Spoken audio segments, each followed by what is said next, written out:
What up, folks? What it do? Welcome back to another episode of the Best Advice Ever podcast. I'm your host, comedian Mike Goodwin, the bow tie comedian. And I'm so excited that you have chosen to listen in for another fun filled, packed episode of the Best Advice Ever podcast. Man, I am excited to be rocking and rolling. A lot of things to talk about. Most recently, I was on the road again. I was on the road in Charleston, South Carolina, the holy city. Very excited because this past week, because I did a keynote for an organization called NEB. Now, NEB is the National Environmental Balancing Bureau. So I think I can kind of describe what they're doing. These folks are responsible for everything that happens inside of a building as it relates to air pressure, the temperature, just the various components of a building on the inside that needs to be regulated. And they had their annual conference in Charleston, and I was not only the keynote speaker, but I was the closing speaker. So I opened and closed their conference, which is the first time that I had ever done that. So it was quite an experience for me. I had a great time. I think that we walked away from the conference. We all left a little bit better, right? And that was kind of a moment in my career. This is a moment where, wow, man, I've been doing keynotes for a few years, and again, I either do an opening or a closing. I've just not been the guy that's bad lead off and cleanup. So that was a significant moment in time. And I think that everyone enjoyed what I had to share because I did not know what they did. I mean, I did my research. I was on the websites. We had a Zoom call and some conversations. But I think what was imparted was good stuff. And I had a good time with them. They were very hospitable, great group of folks from all around the world. They had people there from Costa Rica, met a guy from Puerto Rico, met some folks from Denmark. Not Denmark, South Carolina either. My wife, I introduced her to these two gentlemen that were from Denmark, and she thought we were talking about South Carolina because there is a Denmark, South Carolina, home of Voorhees College, and there's a junior college down there too. I'm so sorry, I'm forgetting the name of that junior college because I had a couple of partners attend down there in Denmark. Denmark Technical College. Yeah, come on, Mike. It's in the name. Denmark Technical College is also in the lovely city of Denmark, South Carolina. I had an experience in Denmark, South Carolina, with a comedy event. We may visit that in the future.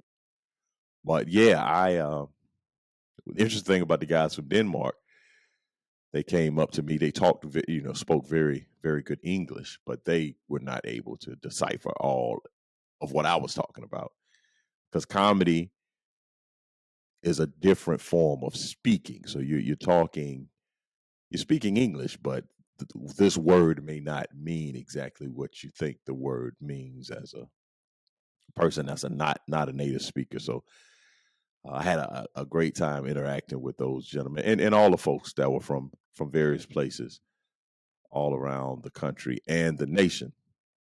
And I had a great experience, and I'm looking forward to doing that keynote talk again and again and again and again. And I did my signature leadership and laughter, but then I presented this idea that I had been working on for quite a while. It's called the championship culture. and I've been evaluating components of different cultures and what does it take to have a championship culture. So I think that will be very beneficial to folks, organizations, teams in the upcoming future as I do more and more speaking. But I had a great time. Matter of fact, I met a guy from upstate South Carolina, and we had a very great exchange. Had a little dinner. It was myself, this gentleman named Rodney, gentleman named Phil Emery. I call him Emery. This is one of the guys. You know, some folks, you know, former military folks, they like being called there by their last name. So it's not uncommon for you to meet someone who served, and if you call them by their last name, they kind of perk up a little bit. I think athletes are like that too. I think maybe football players, it's common for football players to be called by their last name, or they'll give you a nickname. So my nickname, my last name clearly is Goodwin, but in the military, if you take some form of Good or Goody, Goody was a pretty prevalent nickname that I had over the years. But Emery, I kept calling this gentleman. That wasn't his first name. That was his last name. So I think he got a kick out of it. But I was talking to a gentleman by the name of Rodney. Now, Rodney is a white dude. And so we had a great time talking about the name Rodney. Now, again, there's some people that always get bent out of shape anytime you bring up race. I don't see why we need to be talking about race. Why? People really feel the way that they feel about what race. And it's really, I think I may have said this before, but this has happened within the last 5 years or so. I've been talking about race my entire life. It's just what it is. But I was having this conversation with this gentleman, and this is I don't know his age, but he's a, older white gentleman by the name of Rodney. That's just not, I'm sure there's a number of white Rodneys or Caucasian Rodneys. I say white, so if you don't like he and white, that's what I say. Caucasian just seems a little ingenuine. It is ingenuine. It's white folks. No problem with white folks. So Rodney is a name that I know there's Rodney Dangerfield. Can't think about a whole lot of Rodneys, but the black Rodneys that are white, but a lot of black Rodneys. I know a lot of black Rodneys. I could just go down the list of, got a fraternity brother named Rodney, go to church with a brother named Rodney. Went to high school with a guy named Rodney. Rodney Gary's a photographer right now. A lot of black Rodneys, not many white not Rodneys. And so we had a good time having that conversation. And then I ran into another guy at the conference, white dude named Marcus. And again, man, I don't know where. I do know where. I think that what has happened as it relates to the people that kind of give me a lot of pushback, or just in general, are very uncomfortable talking about race. They see when race is often being discussed, it's discussed in a very divisive manner. It's discussed in a them versus us type of conversation. So when you ever hear Mike Goodwin talk about race, don't think of it as me talking about them and us. I'm talking about we. It's just some of us are white folks, some of us are black folks, some of us are Asian, some of us are Hispanic, and I'm all good with that. Like, I think that is the beauty of this human experience, culture, identity. But I do understand that some folks have not had very productive conversations around race. Conversations around race have been very contentious and uncomfortable, argumentative conversations. So just know, if I'm talking about race, it's often from an observation I've made. And again, it doesn't come from a place of malice. Mike Goodwin is about love. I come from a place of love. I'm a follower of the Christ, and God is love, right?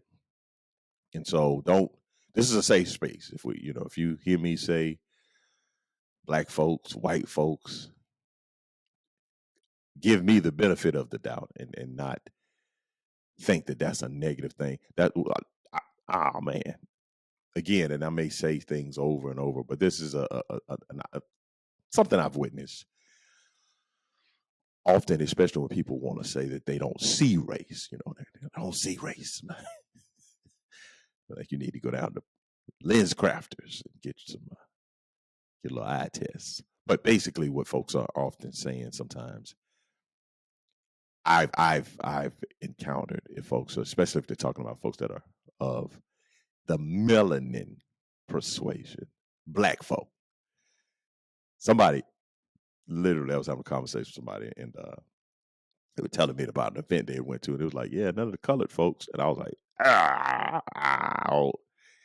my dude, it's 2022. You can say people of color. You could say black folks. You could say African Americans. You could say Afro American. I don't know if we can say Afro American. He didn't say Negro, so that was that was a win. That was a win. So yeah, maybe again, white folks, if you want to say colored, it's a lot of other options, but that's not the worst option. So it was just a little moment of okay, that's what we doing. Colored, colored folks, and my man meant nothing. He was sharing a conversation, and I was one time in this. I did this show in Wichita, Kansas, and this white dude came up to me, and you could just tell he just had the time of his life that night. And he said, "You are one of the funniest Negroes I have ever heard." I said, and I'm talking about he had no malice in his heart. He just, this man Riley was 70 plus. That was his time. That was his era. We was the Negroes back in that era. And he was so sincere. He was so sincere, man. But yeah. So I'm gonna talk about race, man. I'm a big old black dude from South Carolina, man. Get out of here. Talk about why is it always talking about race? Even there's a clip that I did. I talk about nicknames a lot. Well, not a lot, but I got a bit about nicknames. Black dudes, white dudes. And every night, I'm starting to think it's a bot because a person, this will happen like every couple of weeks. Somebody will get up and say, "This guy sucks. Get some material, black and white. That's played out." They don't say that's played out because that's something I would say. But that's the sentiment, right? And it's interesting to me when I see those comments because I'm like, but is it funny though? Understand the number one aim of comedy is to be funny. I might not be factually correct. My statistics may be off. My analysis may not be 100%. But the question you have to ask yourself when you listen to comedy is it funny? And sometimes I definitely will give a pass because some can be offensive and it can be inappropriate. But is it funny? And is it really funny? Because if it's really funny, let it slide, man. Now, it's one thing to not be funny and be offensive. I get that. But if it's funny, like if you typically not the person, man, I got so many stories I could tell about race. There's another story that happened one time with a comedian named John Chris. I'll probably say that because it's just once I start, it's not even the topic of the podcast. This is not the best racial advice ever. Podcast. I should do a spinoff. We should get a spinoff. But yeah, I was on the road, man. I was on the road and had a great experience. Had a great time with the NEB annual conference. Matter of fact, I've noticed because I've done a number of conferences. This is actually the second time. Well, that's the first time I hosted. That's the first time that I keynoted the opening and the closing. But I just recently did a conference, MomCon, for MOPS, and I was the host, so I was there the entire conference, which was different because I don't do a lot of hosting. I just do my stuff and I get on out of the way. And I think I'm actually hosting this upcoming weekend. I'm doing a child care Coachella. Coachella. I'll figure it out by the time it's. But that's in Houston. Shout out to my friend Brandy, mother Brandy Wood. I'll be joining them. But yeah, I did MomCon. That was in San Diego, and I missed that conference because they were going. They had just got back from Hawaii, or they're going to Hawaii. So I never get the Hawaii invitation. And then even NEB, they just were in Hawaii last year. I'm like, hey man, I need to get some of these Hawaii invitations. So I've been missing a lot of Hawaiis. If I'm doing conferences, folks will have me on the conference like, yeah, man, next year we're going to Hawaii. Or last year we went to Hawaii. I'm like, how am I missing all these Hawaii conferences? I haven't been to Hawaii. When I joined the Army, the first when I went, you go and talk to, it's not the recruiter, but it's the person that signs you up for your job. And the guy, when I went into his office, he said, yeah, man, I could send you to Hawaii. And I was like, oh, that's cool. I was like, what's the job though? He was like, infantry. I was like, next option, please. I mean, he said it like he had me. They got me pretty quickly, but I at least knew that, hey man, infantry, come on, man. I want to go to college, not to Cambodia or Grenada or any other place with conflicts. I mean, you go to conflicts because you serve, but I don't want to go right out the gate. Man, I said, man, I could send you to Hawaii. I was like, oh, that sounds cool. Yeah, you'll be an infantryman. Yeah, we'll see what else other options you got on your list, my man. Let's take a look at some other options. So yeah, man. Thank y'all again, folks with NEB. Had a wonderful experience, had a wonderful time, and I can't wait to keynote an event for them in the future. All right, folks. Now, for the best advice ever. It's really kind of a twofer.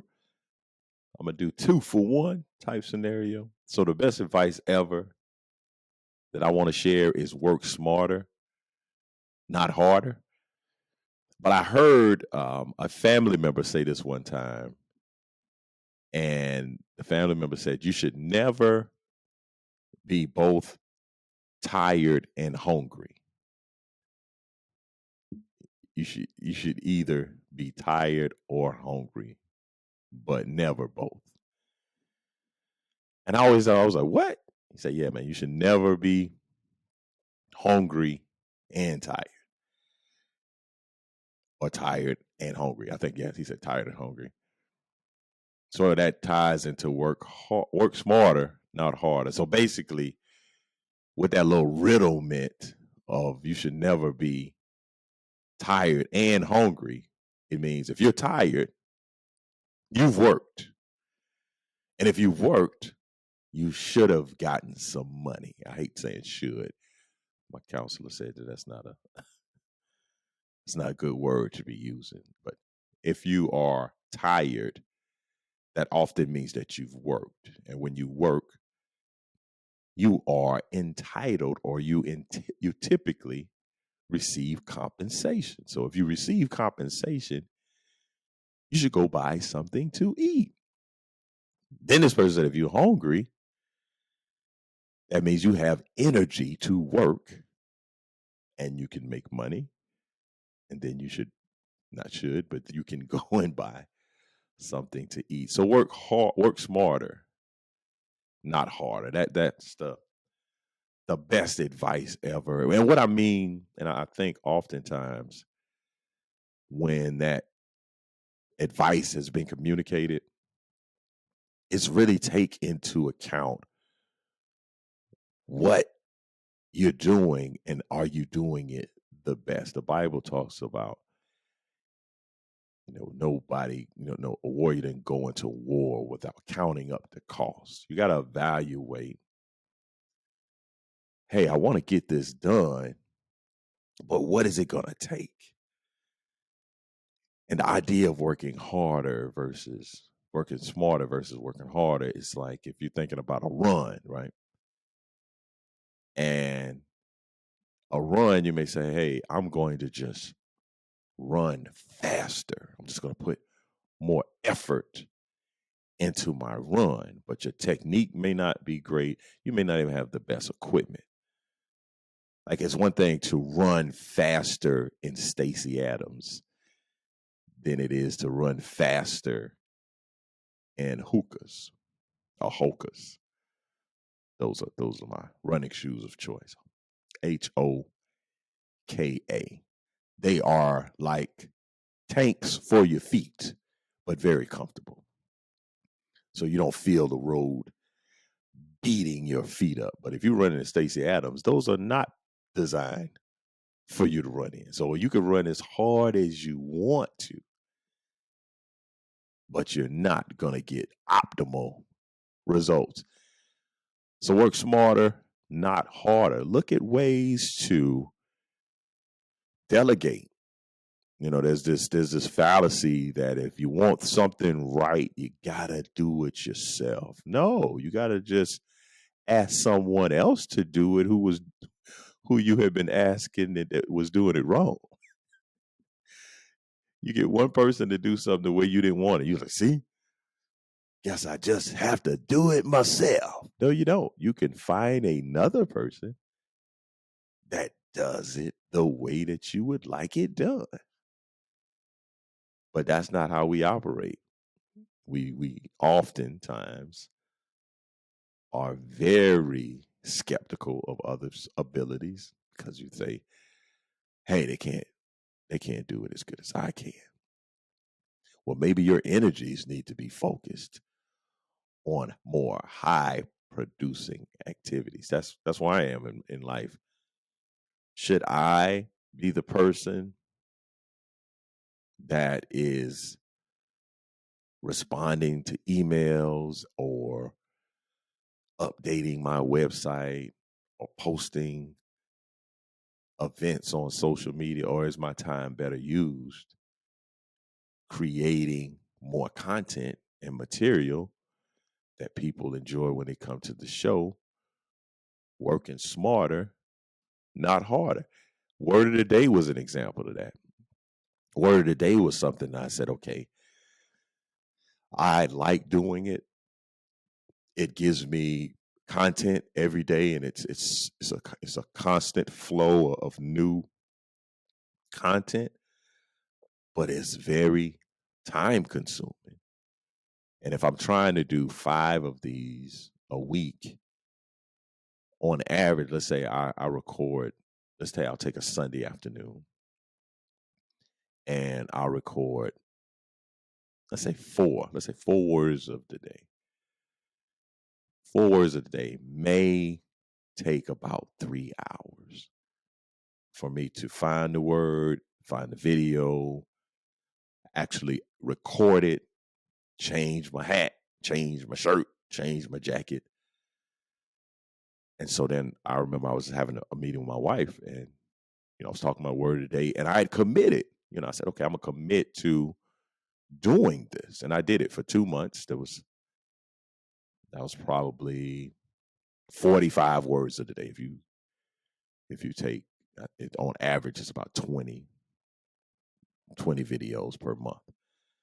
So maybe 40, maybe 42. We got a couple of months of the days in the month that's like 31 or 30. And so I did it. And then but I'm starting to look at my schedule, and I'm saying, man, I'm really donating a lot of time to something that's not yielding a lot of results. There's a place for consistency. There's definitely a place for keeping promises that you've made. But when I was meeting with my wife, she asked, well, is the word of the day producing what you want it to produce? And to that point, I hadn't looked at that. I just was thinking content, because I heard another influencer, someone that I follow, and I watch their blueprint.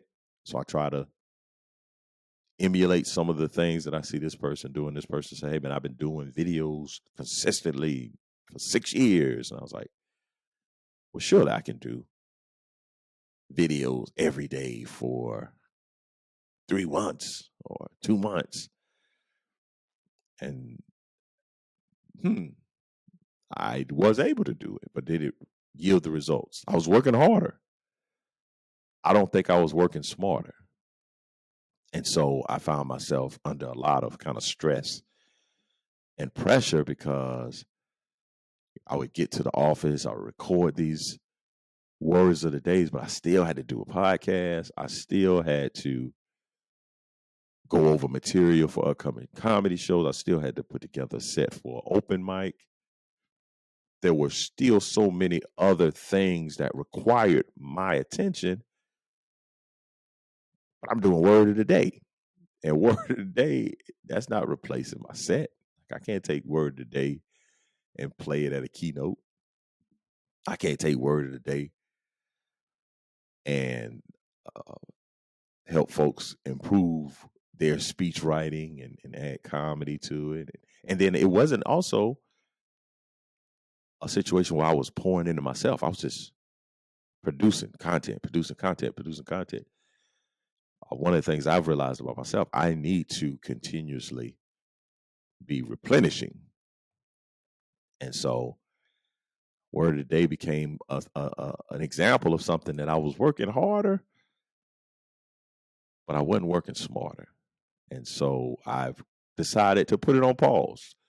I've not eliminated it. I'm not going to revisit it, but I think that there's a smarter way for me to do it. Maybe the way is for me to record 20 and have them in the can. So when I come into January, we can go and I'll record maybe 60 at one time or 60 by this particular date. And so when I get into the new year, I can just say, okay, January, February, and March are already produced. This content is already produced. Versus, I mean, I know when I first started doing the word of the day, I was recording content to put up that day. So that I knew that was crazy. But even with this, I was recording content that we were kind of editing and making the corrections to the day before I would put up. So word of the day is something that I created. I think it's something that'll work, but it is an example of something that I was working harder and I wasn't working smarter. Even to the effect that I have older words of the days that I can go back and either reshoot or edit those words of the days and utilize them now. But that's working smarter. I was intent on working harder. So I think it's important that you work smarter, not harder. And if you are in a position where you are tired and hungry, you're not doing something correctly. And that's what I was doing with the word today. Here I am. I'm tired and I'm hungry. And it's like, hey, you're not utilizing the money or the capital that you've amassed to make things easier. There may even be an opportunity for me to say, okay, let's identify some videos, and then let's have some words that I already have. There's just, you got to constantly tweak the formula. And the way that you tweak the formula is that you work smarter, not harder. I would encourage you to look at some things in your life. What can you do smarter versus harder? Is it your workout?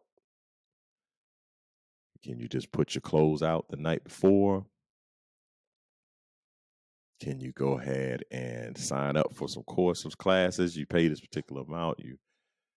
If you pay this amount, you know that you're going to go, as opposed to, they deduct $10 a month from my account. But I don't miss that little $10.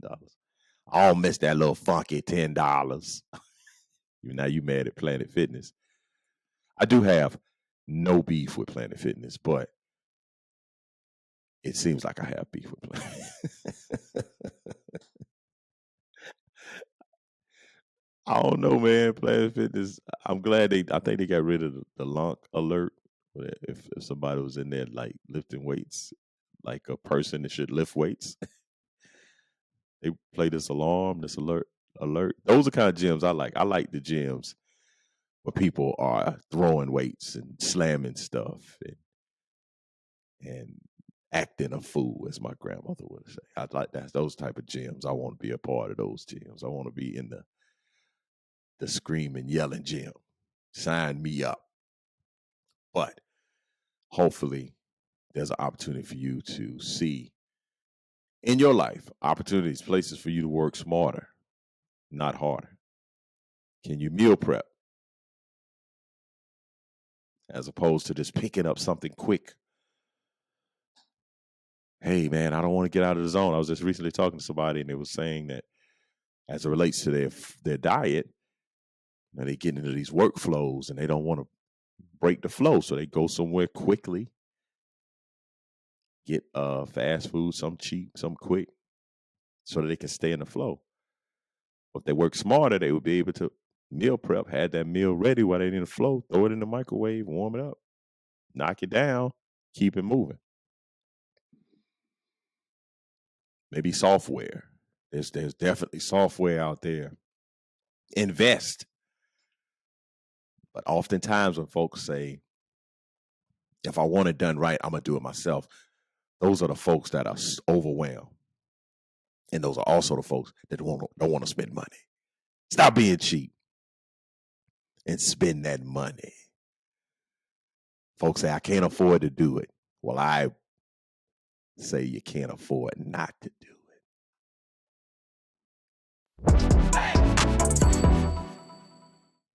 All right. Welcome to the What You're Not Gonna Do segment of the podcast. This is typically where I'll see a news story or just talk about some things that I've encountered that needs to be discussed and folks need to be told. What you're not going to do is continue to do the things that you're out here doing. So I saw this story. This is a sad story. This is not a funny story. Well, I mean, it's not funny if you're involved with it. I'll read it. You can tell. This happened in Indiana. Crown Point. A 5th grade teacher was charged with felony intimidation after authorities say she told a child she had a kill list of students and staff. They say she's agreed to stay away from the school. A kill list, ma'am. What you're not going to do is terrify a 5th grader in that manner. Now, you can terrify a 5th grader by just saying boo. You could do that. You could tell them the boogeyman gonna get them. You could do that. But a kill list? And then I'm sure if she's telling this particular student, is it a she? Because I said she. I don't know. Yeah. This particular student, you gotta believe that she told them that their name is it's a high probability that your name is on the list, little Johnny. That's little Johnny is a person that always get calls out. And I got a buddy named Johnny. He's like, man, why is everybody always using little Johnny when things aren't well. Because little Johnny out here on the kill list. That's why. Of students and staff, hey, come on. You cannot, yeah, you can't come to the school anymore. We're gonna need you to we'll need you to be virtual. You're gonna do virtual school. E-learning. That's I'm gonna put you over the prison learning curriculum. That's what would be a good place for you to be the dean of penile learning. That'd be a nice stop for this woman in Indiana. I saw this story. This was very interesting. It's another what you're not gonna do. This is in Arkansas, Fort Smith. It says if recreational marijuana, marijuana is how I say it. If recreational marijuana, it's just some words that I'm going to say incorrectly because it's funny. Marijuana's by it, okay. If recreational marijuana is approved in the state on Tuesday, the price of chicken in grocery stores will go up. Opponents of issue 4 states, citing safety concerns for workers, an increase in insurance costs, higher costs of chicken in stores. The Poultry Federation of Arkansas announced opposition to issue to to issue 4, the proposal to legalize recreational marijuana. Look here, man. If they legalize the weed, they gonna increase the chicken prices. And I don't hey, that's a dirty tactic right there. That's a don't increase the chicken prices, man. Keep the chicken low. I don't have a chicken in this fight. I was gonna say the other word, a gamecock in this fight. I don't have a chicken in this fight. But man, I would if I was in that state, I would like for those chicken prices to stay low, man. Don't what in the world does marijuana legalization have to do with the chickens, huh? But that's what the opponents of issue 4. That's the politics. It's a dirty game out here, man. What you're not gonna do is increase that that chicken price because people want to smoke that wacky lacky macky. Ah man, what's a good word for weed? Uh, what's a good word? I mean, weed reefer. That hacky macky. I don't know. Clearly, I'm not a user of the marijuana. I've never been a fan. Not a fan. I don't like the smell. Uh, Probably primary. That's the wacky tacky. And when I went to college with some guys who were they were about the advocacy of cannabis. I think that's when I first realized that there was a whole magazine out here about weed, high times. Yes, sir. Them boys stayed getting high in their room. They did every little trick of the trade. They put towels by their door. They were blowing the smoke into the shower. I mean, I don't because they lived right around the corner from me. I was the resident assistant, and they put 3 people in the room in one room that had no business being in. That was the weed headquarters, and I'm talking about this is 2000 and something. It's like 2000, yeah, like 2000, and they was getting it in. So they having the time of their life right now. But yeah, I don't know what the chicken prices increasing have to do with the legalization of marijuana, but it does in Arkansas. So what you're not gonna do is not be up to date on the issues that concern your world. I want to say this also. I am not really a football fan. This is probably, we're going to revisit this a few times. So what you're not going to do is talk to me like I really do care about football. Like I do watch it. I do watch it. I do have a team, a few teams. I mean, an NFL team that I'm. We've had irreconcilable differences, but they are doing some winning things, so they might bring me back into the fold. But I have a college team, and I watch the games and those types of things, but I don't care. Like at the end of the day, like to be on social media arguing with you, or even to like, because people will talk about their school's national championships like they played in the national championship game. Like, so I'm just astonished because I do have some friends of mine that troll other schools, and we're not good. Like my team that I cheer for, South Carolina Gamecocks, we're just historically has been a pretty mediocre program, just in general. Now, for Mike Goodwin, I really don't care. Like, so let's go. Let's roll back the evidence and the tape of this. I went to a college that did not have a football team. So guess who did not care about football? This guy right here. Now, there were some people at the college, they have teams they've been fans of for, not me. Didn't really care. Matter of fact, my first actual college game I went to was when I was a student at Lander. I went with, at the time, the physical therapist, director of like sports medicine at the school, and one of the basketball coaches. Went down to Columbia, went to a game. This is probably my senior year. Had a good time. I don't remember who played. I don't remember the score. Just went down and tailgate and came back.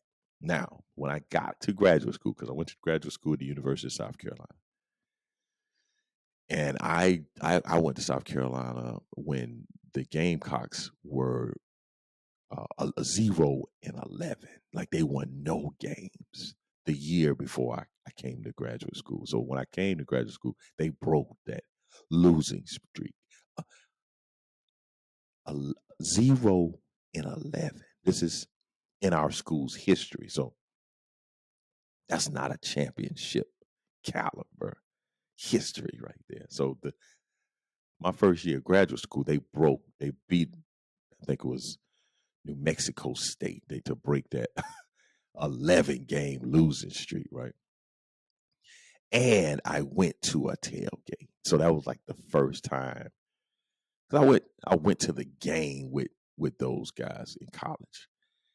And we may have walked by the tailgate, or we might even had our own little tailgate of 4 people, like the people that we were with.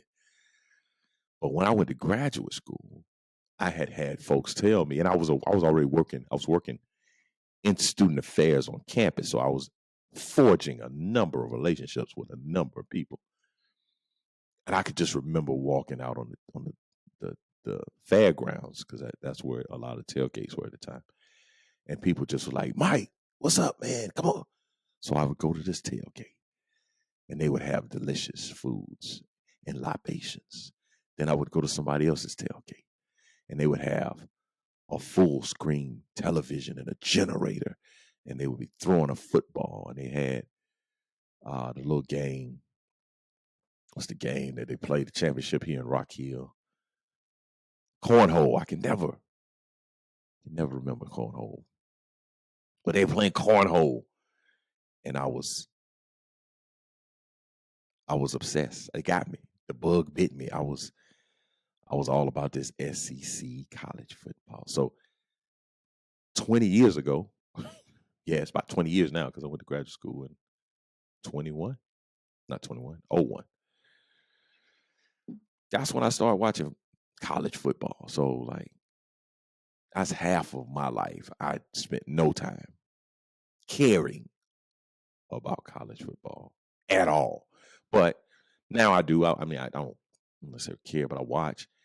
I do watch SEC football, and what I do care about is some of the names of the athletes that play. There's a guy that plays at Alabama. My dude's name is Kool-Aid McKinstry. I think that's his full name. His real name is JaQuincy. I think I'm saying that correctly. JaQuincy. But his name, if you were to go to Alabama's website, go to the football roster, my man has Kool-Aid for his name. Even if you see him on television, because he return kicks sometimes, and you'll see they'll have the name in the lower thirds. I think I'm saying that correctly. My man got Kool-Aid in his name. And what's dope, he has a name, image, and likeness deal with Kool-Aid, because he spells it Koolaid.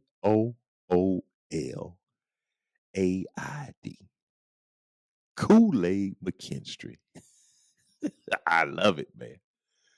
This dude, for the rest of his life, is going to be known as Kool-Aid. Now, if you told me there's a player that plays on Alabama's football team named Kool-Aid, you would not think that was a white person. So I don't be understanding how people don't want to talk about race. Hey, man, thank y'all so much for tuning in to another episode of the Best Advice Ever podcast. I did not have Ask the Bowtie question today, but if you want to send in a question, just email us at info@comedianmikegoodwin.com, and I'll do my best to answer your question.